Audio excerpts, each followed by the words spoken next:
Когато някой ме пита защо се занимаваш с политика, му отговорът ти защо не се занимаваш.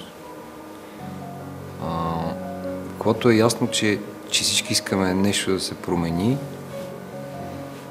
но очакваме някой друг да го направи. Обикновено това някой е кофти, защото добрите, свестните, пичовете, тия от града не се занимават с тази работа, защото тя е мръсна и не е за готини хора. Приятелите, като им казвам, ще се кандидатирам, искам да го направя. Те не ме питат как ще го направя, защото общо ето махалата се познаваме и знаем, че като правим нещо, го правим.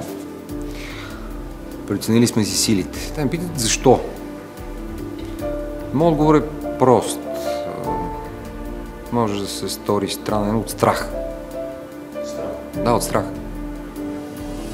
Мен е страх, че ако нещата в момента останат такива, каквито са, ако на никой от нас не му се занимава с това да ги промени,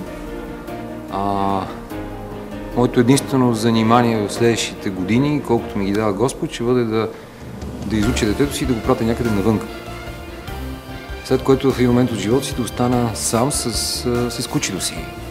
В същата отвратителна среда, с същите мутри по телевизията и с същата невъзможност да имам сигурност за деня си или за утрешния си ден. От страх.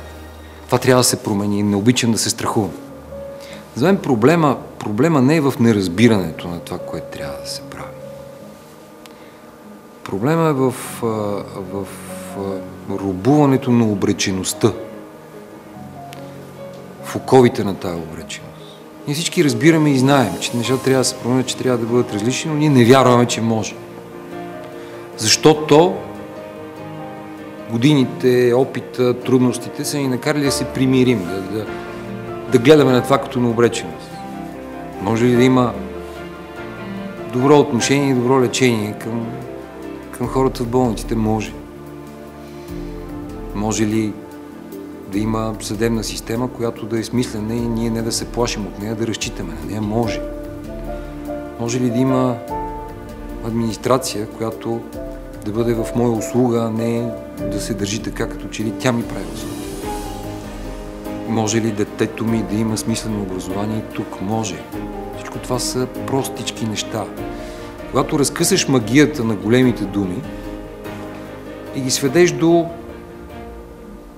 прости неща, които трябва да бъдат променени, ясни принципи, тогава тая обреченост се разкъсва, взривява се.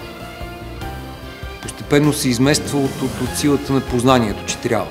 И когато имаш силата на познанието, единствено, което ти трябва е да си взел решението, че искаш да го направиш. И ти трябва да участваш в това.